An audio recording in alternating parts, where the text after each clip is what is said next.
बने प्रोफेसर स्वर्ण सिंह जी हैं।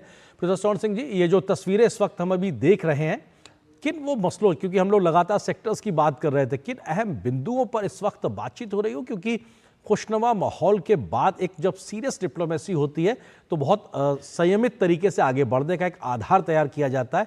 आपका अपना अनुभव या अपनी जो जानकारी उसके आधार पर आप क्या कह सकते हैं इस बैठक को लेकर, इसकी तस्वीरों को लेकर? आरेंद्र, आमतौर पर आपने खुद ही काफी क्षेत्रों का जिक्र किया जिसमें लगातार दोनों तरफ से तालमेल बनता हुआ नजर आता है।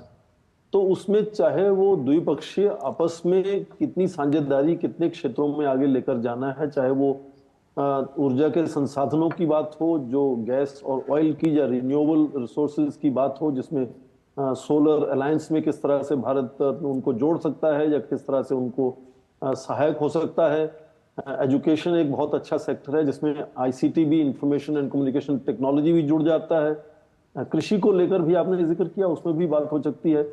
और कई मैन्युफैक्चरिंग सेक्टर को भी लेकर शायद कुछ कोशिश होगी कि जिस तरह से वहां आर्थिक बदलाव आ रहा है, तो कोशिश होगी गयाना की भी कुछ हद तक वो मैन्युफैक्चरिंग की और भी अपना ध्यान दे, न केवल कच्चे माल का ही निर्यात करे दूसरे देशों पर, चाहे वो उनका लकड़ी का निर्यात हो या गैस और ऑयल का निर्यात हो या एल्यूमिनियम का निर्यात हो। उसके अलावा डायमंड का भी निर्यात है, वो भारत को डायमंड का निर्यात करता है, जो रफ डायमंड्स का। और भारत तो वर्ल्ड लीडर है एक तरह से क्लीनिंग और कटिंग में उनको लेकर। तो मुझे लगता है कि पहले तो द्विपक्षीय अलग अलग क्षेत्रों में साझेदारी कैसे बढ़ सकती है उस पर बातचीत होगी। उसके अलावा इस क्षेत्र के क्या मुद्दे हैं, कैरिबियन देशों के या इस क्षेत्र के क्या मुद्दे हैं जो जिसमें भारत योगदान दे सकता है या अपनी सोच साझा कर सकते हैं दोनों। ठीक उसी तरह से फिर अंतर्राष्ट्रीय स्तर पर क्या मुद्दे हैं जिन पर आपस में जो सोच है उसमें तालमेल बनाने की एक कोशिश होती है। तो अलग अलग स्तर पर अलग मौजूदा अलग प्रधानमंत्री की गयाना यात्रा, क्योंकि भारत की विदेश नीति को लगभग बीते एक दशक में रिडिफाइन करना, एक नए तरीके से उसको दुनिया के सामने रखना, जो बात एम्बेसडर सज्जनहार जी ने कही कि छोटा बड़ा देश नहीं, इस प्रकार के भाव में नहीं, बल्कि सभी के साथ समान भाव से बर्ताव करते हुए आगे दोस्ती को आगे बढ़ाने की सोच के तहत प्रधानमंत्री मोदी लगातार आगे बढ़ रहे हैं। तो प्रधानमंत्री मोदी की इस यात्रा में हम अफ्रीका के देशों के लिहाज से बात करें या कैरिबियन देशों के लिहाज से बात करें, आपको लगता है कि ये भी प्रधानमंत्री मोदी की इस पूरी विदेश नीति को डिफाइन करने के लिहाज से इस यात्रा को आपके नजरिए से कैसे देखा जाए?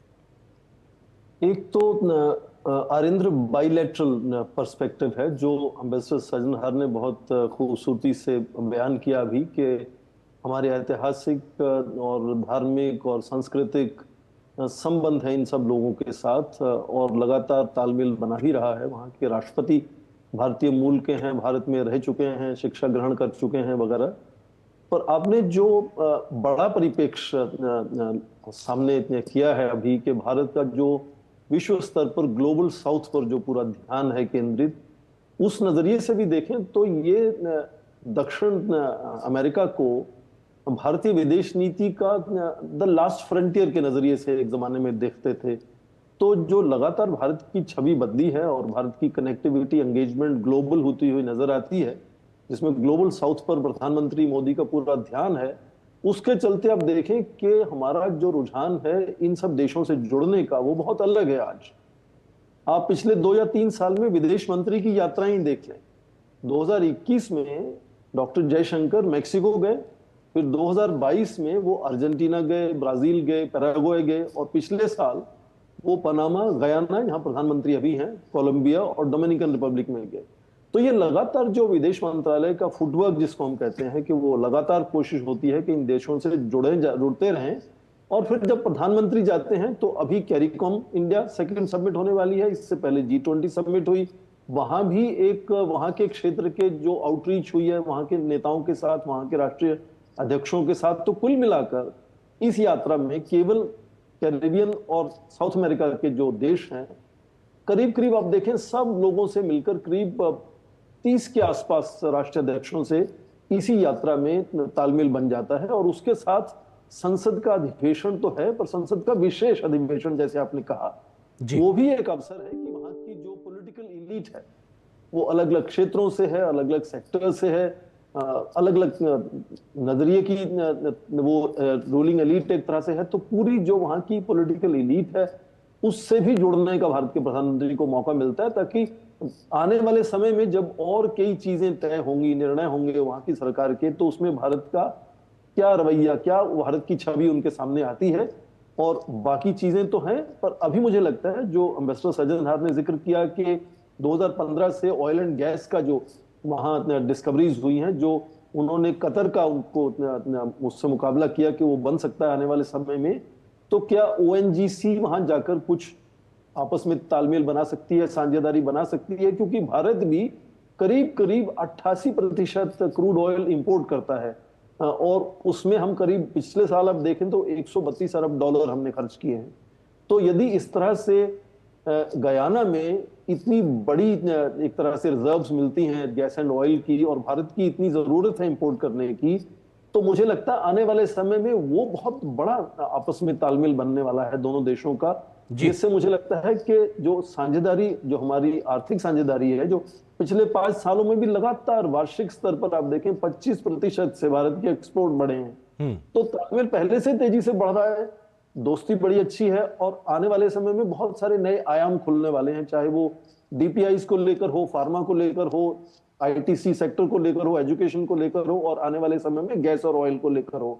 तो बहुत से अच्छे संबंध बनने वाले हैं, और ये जो अपॉर्चुनिटी कैरिकॉम लीडर्स के साथ मिलने की है, मुझे लगता है बहुत अच्छी वो अपॉर्चुनिटी है। वो उससे जुड़ जाती है कि भारत जो ग्लोबल साउथ की बात बड़े बड़े सम्मेलनों में, G20 जैसे सम्मेलनों में लेकर जाता है, जी। तो नीचे जमीन पर इन देशों से भी लगातार तालमेल बनाने का उनको अवसर मिलता है। और प्रधानमंत्री लगातार कोशिश करते हैं कि परस्पर व्यक्तिगत तौर पर जो तालमेल बनाते हैं वो अलग अलग नेताओं के साथ, उसके दूरंगामी फायदे भारत को होते हैं कि बाद में भी कई समय तक, आने वाले समय में नीतियों में बदलाव जब आता है, तो उनकी जो नजर में भारत का योगदान है उनके अपने विकास के लिए, और मिलकर विश्व के विकास और संतुलन और समृद्धि के लिए, वो मुझे लगता है कि वो तालमेल बनाने का बहुत अच्छा अवसर मिलता है ऐसे इस तरह के बड़ी बड़ी सम्मेलनों में। सज्जनहार जी लगातार बने हुए हैं, इसके अलावा प्रोफेसर स्वर्ण सिंह जी हमारे साथ लगातार बने हुए हैं।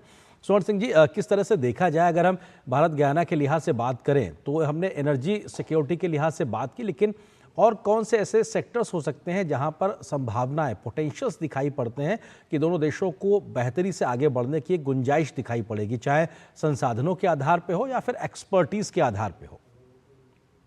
देखिए अरेंद्र, मैं 30 सेकंड पहले डीपीआईज की बात करना चाहूंगा कि जैसे एम्बेसडर सज्जनहार पहले कह रहे थे कि भारत ने बिल्कुल डीपीआईज को खोल दिया है, मुफ्त में मुहैया करा दिया है।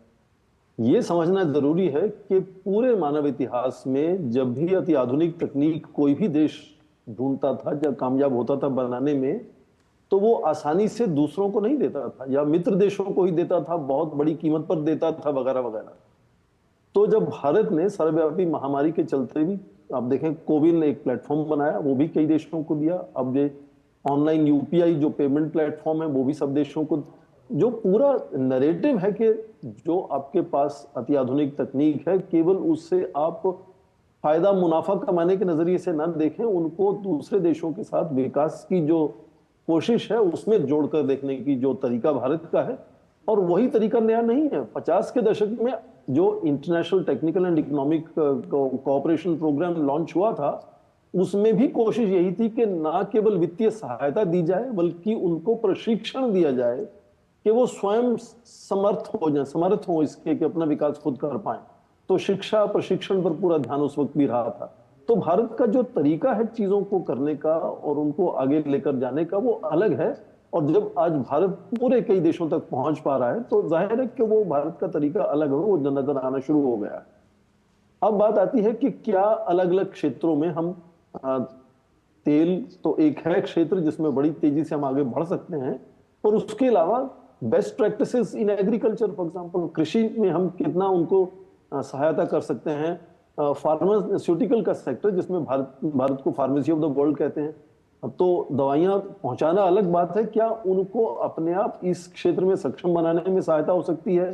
एनर्जी फॉसिल फ्यूल्स के अलावा रिन्यूएबल भी, तो बहुत से देश भारत से वो इस चीज से जुड़ना चाहेंगे कि किस तरह से जो ट्रांजिशन टू ग्रीन एनर्जी की बात हो रही है अभी क्लाइमेट क्राइसिस को लेकर, वो रिन्यूएबल एनर्जी में भारत किस तरह से उनको कोशिश कर सकता है। हाल में ही आपको याद होगा भारत ने करीब 30,000 इंडिजिनस कम्युनिटीज को वहां सोलर लाइट मुहैया कराई है। तो उस तरह से भी जुड़ना चाहता है भारत। शिक्षा के क्षेत्र में भारत लगातार जुड़ा हुआ है, पर वही क्षेत्र जो है वो अब इंफॉर्मेशन एंड कम्युनिकेशन टेक्नोलॉजी के साथ जोड़ देता है। तो बहुत से अलग अलग क्षेत्र ऐसे बनते हुए नजर आते हैं, जहां चाहे वो गयाना की बात हो, जब वहां के पूरे कैरेबियन देशों की बात हो, भारत लगातार उनसे अलग अलग क्षेत्रों में जुड़ सकता है। और फिर उसके अलावा अंतर्राष्ट्रीय पटस्थल पर भी आप देखें, जब बहुत मुद्दे नए आते हैं, चाहे वो पर्यावरण का मुद्दा हो, या फिर वो आतंक का मुद्दा हो, या फिर विकास का मुद्दा हो, जो भुखमरी का मुद्दा हो, रिफ्यूजीज का मुद्दा हो, सभी मुद्दों पर इन सब देशों का जो रुझान तालमेल भारत के साथ होता है। क्योंकि इन सब बड़े जो आप देखें बैठकें होती हैं संयुक्त राष्ट्र संघ की महासभा की,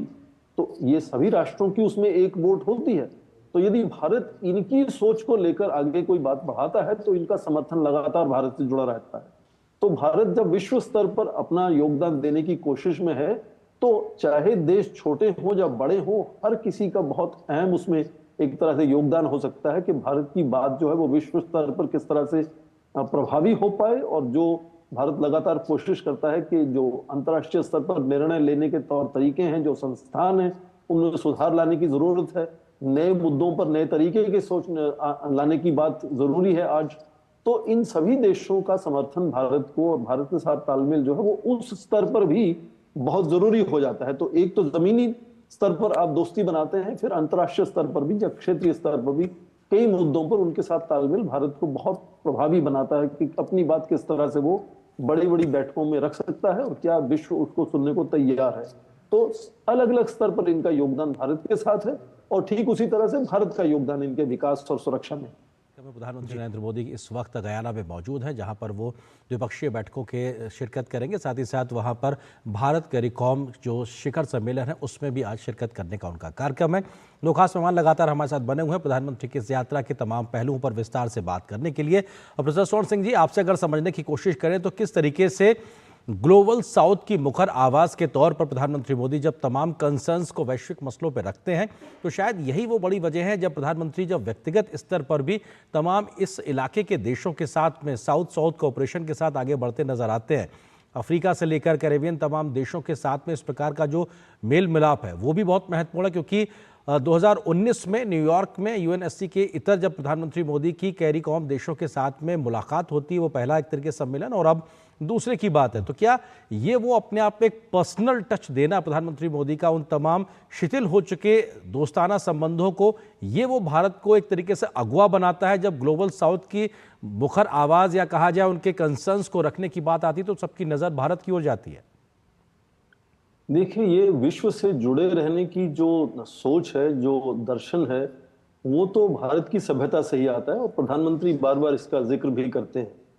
तो पहले शुरू के दशकों में आपने देखा होगा कि भारत एक बड़ी आवाज था निर्गुणता के सम्मेलन में, नॉन अलाइन्ड मूवमेंट को लेकर। उस वक्त पूरा ध्यान सुरक्षा पर केंद्रित था। आज जो मल्टी अलाइनमेंट की बात करता है भारत, जो ग्लोबल साउथ की बात करता है, वहां विकास पर पूरा ध्यान है। तो नजरिया वही है, उसके पीछे जो कारण है, उसके जो तरीके हैं वो बदल गए हैं। और उन्हीं में शामिल है कि प्रधानमंत्री का जो व्यक्तिगत अपना तरीका है तालमेल बनाने का, दोस्ती बढ़ाने का, वो बहुत अलग है। और बहुत गर्मजोशी से वो लगातार एक के बाद एक नेताओं से मिलते हैं, एक के बाद एक देशों में जाते हैं। और उनकी यात्राओं में आपने देखा होगा कि बहुत ही हेक्टिक पेस होता है उनका, एक ही दिन में कई चीजें करने की कोशिश होती है। तो ये जो लगातार कोशिश है, वो दर्शन वही है, उसको किस तरह से आगे लेकर जाना है, वो भारत के जो राष्ट्रहित हैं उनको उनको कैसे साधना है, उसको लेकर ही। जैसे अभी एम्बेसडर सज्जनहार कह रहे थे कि वो पैसिफिक आइलैंड्स में जाते हैं, तो वहां के कई नेता उनसे मिलने की कोशिश करते हैं। एक इस तरह का मल्टीलैटरल मीटिंग वहां होती है। कैरिकॉम की मीटिंग गयाना में होगी, इस वक्त जॉर्जटाउन में होगी। तो ये जो ग्लोबल साउथ से लगातार जुड़े रहने की एक कोशिश है कि जितने भी ज्यादा से ज्यादा राष्ट्राध्यक्षों से व्यक्तिगत तौर पर तालमेल बन सके, वो हमेशा प्रधानमंत्री की लगातार कोशिश रहती है। और वहीं तक सीमित नहीं है। भारत जब बात करता है कि किस तरह से उनके विकास में भारत योगदान दे सकता है, भारत उदाहरण अपनी पहले पेश करता है। चाहे वो 25 मिलियन गरीबों को गरीबी से बाहर निकालने की बात हो, या फाइनेंशियल इंक्लूजन की बात हो, और कई तरह के जो युवा हैं उनको स्टार्टअप्स देने की कोशिश हो, तो उदाहरण जब भारत पेश करता है, तो जैसे एम्बेसडर सज्जनहार कह भी रहे थे कि भारत की उदाहरण उनको और भी आकर्षित बनाती है कि वो किस तरह से फिर उन सब देशों के साथ जुड़ना चाहते हैं। और इन सब देशों के साथ भारत का कोई पुराना ऐसा कॉलोनियलिज्म वगैरह का संबंध नहीं है कि कोई उनको खराब मेमोरीज हो भारत के बारे में। भारत को वो देखते हैं कि उनका वो साथी देश है, उनके जैसे ही कॉलोनाइज था पहले और लगातार कोशिश करके आगे बढ़ा है, और क्या उनके विकास में भी योगदान दे सकता है। तो इसलिए सामाजिक, सांस्कृतिक, धार्मिक दोस्ती अलग है वो बहुत हमें फायदा मिलता है उसका। पर लगातार आप देखें गयाना में ही भारतीय कंपनियां, माना जा रहा है, करीब 40,000 रोजगार वहां देती हैं, गयाना जैसे छोटे देश नहीं। तो उनके विकास में भी भारत की इतनी भौगोलिक दूरी होने के बावजूद भी भारत की कंपनियां वहां जाती हैं, भारत के व्हीकल्स वहां पहुंचाए जाते हैं, और कई तरह का तालमेल बनाया जाता है एजुकेशन को लेकर, आईटी सेक्टर को लेकर, फार्मा को लेकर। तो लगातार जिस तरह से सर्वव्यापी महामारी के समय में भारत ने उनका सहायता की, उसका कई बार वो उस बात को वो देश कहते हैं कि आपने हमारी उस वक्त बहुत अच्छे से सहायता की थी। और आज भी देश भारत के साथ जुड़ना चाहते हैं, क्योंकि ये जो पूरा नया सोच ग्लोबल साउथ को लेकर आगे बढ़ने की है, उसमें एक उदाहरण आपको याद होगा, पिछले साल अफ्रीकन यूनियन को किस तरह से जोड़ा गया ग्लोबल G20 के साथ। तो उन सब देशों की बात जो है वो ग्लोबल साउथ जैसे बड़े मंच पर वो ले जाकर, उनको साथ भी ले जाकर कभी कभी जो कोशिश करते हैं, तो उससे भारत की जो विश्वसनीयता है वो बहुत बढ़ जाती है। इसलिए आप देखते हैं कि जो आपको नजर आती है उत्सुकता या गर्मजोशी इन सब आपसी बातों में, मिलने में और इन सब तरह की बैठकों में, वो भारत को विश्व मित्र, फ्रेंड ऑफ द वर्ल्ड के नजरिए से भारत भी पेश करना चाहता है। और ये सब देश भी भारत को अपने दोस्त देश की तरह से देखते हैं। हालांकि उनके लिए भारत 140 करोड़ का देश बहुत बड़ा है, उस हिसाब से वहां की जनसंख्या इन सब देशों की बहुत छोटी है। पर वो जहां बदलाव वहां कहीं कहीं आ रहा है, जहां बदलाव लाने की कोशिश है इन सब देशों में, उनको लगता है कि भारत का कोई, जिसको हम कहते हैं कि नेगेटिव बैगेज नहीं है, कि भारत से उनको कोई इस तरह की याद नहीं है जहां भारत ने उनको कोई नुकसान पहुंचाया हो इतिहास में। और इतिहास से जो जुड़ाव हमारा है वो अच्छा ही जुड़ाव है। और उसी के चलते अलग अलग क्षेत्रों में मुझे लगता है कि आज हम बना पा रहे हैं अपनी साझेदारी, और वो लगातार उसमें व्यक्तिगत कोशिश भी है, उसमें हमारे संस्थानों की भी लगातार योगदान है। जैसे हमारे ICCR उनको फेलोशिप्स प्रोवाइड करता है, विश्व में बहुत जगह यूनिवर्सिटीज में चेयर्स हैं जो ICCR हमारा तैयार करता है।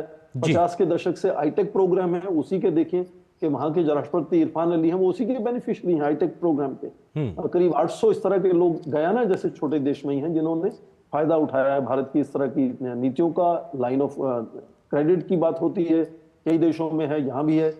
तो पुराने और नए कई ऐसे पहलू हैं जो जोड़ते हैं भारत को, और भविष्य में इनको उम्मीद बनाते हैं कि विकास में साझेदारी बहुत अच्छे से बन सकती है भारत के साथ। बिल्कुल, दोनों मेहमानों से गुजारिश है बने रहिए हमारे साथ। फिलहाल एक छोटे से मौजूद हैं, उनका हम रुख करते हैं, उनसे परिचय आपसे कराते हैं। एम्बेसडर अशोक सज्जनहार जी हमारे साथ में जुड़ गए हैं, पूर्व वरिष्ठ राजनयिक। सर बहुत स्वागत है हमारे साथ जुड़ने के लिए। इसके अलावा प्रोफेसर स्वर्ण सिंह जी हैं जो कि school of international studies JNU Delhi से ताल्लुक रखते हैं। सर आपका भी बहुत बहुत स्वागत है। एम्बेसडर सज्जनहार